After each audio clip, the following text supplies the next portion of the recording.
We can't predict what the economy is going to look like in the coming months, but we can prepare for it. And over the coming weeks, I'm sitting down with financial specialist Shane Correa to go through the key phases for setting up your financial plan. Shane, so good to see you again. Thank you so much for being here. Thank you.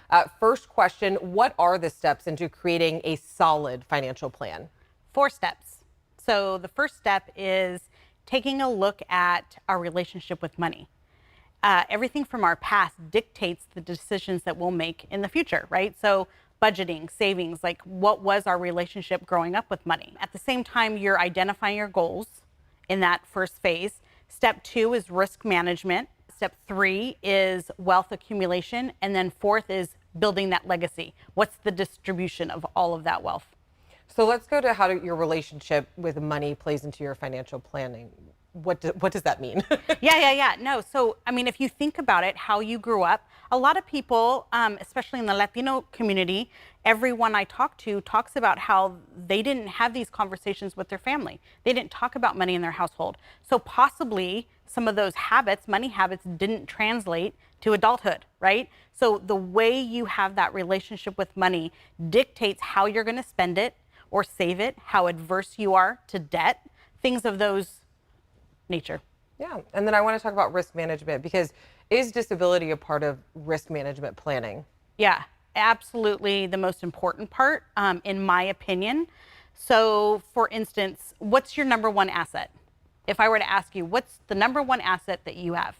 I would say my house. That would be, say the most important, yeah. Most people do. The most important asset you have is you, your ability to bring home a paycheck.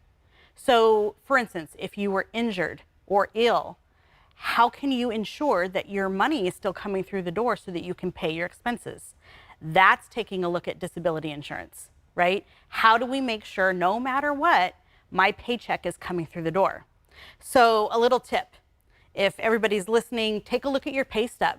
Look on your pay stub and see if there's a line item, LTD, long-term disability. Most employers will pay some sort of disability benefit, but usually it's only 60% of your income. I can't live off of 60% of my income. Yeah. And if that line item there says that your employer is paying for that benefit, you're then taxed. So imagine if you're injured or disabled and you're bringing home less than 60%, more like 40% of your income. How do you pay your bills? And that affects your whole financial plan, right? Yeah. So that's something that's really important in risk management.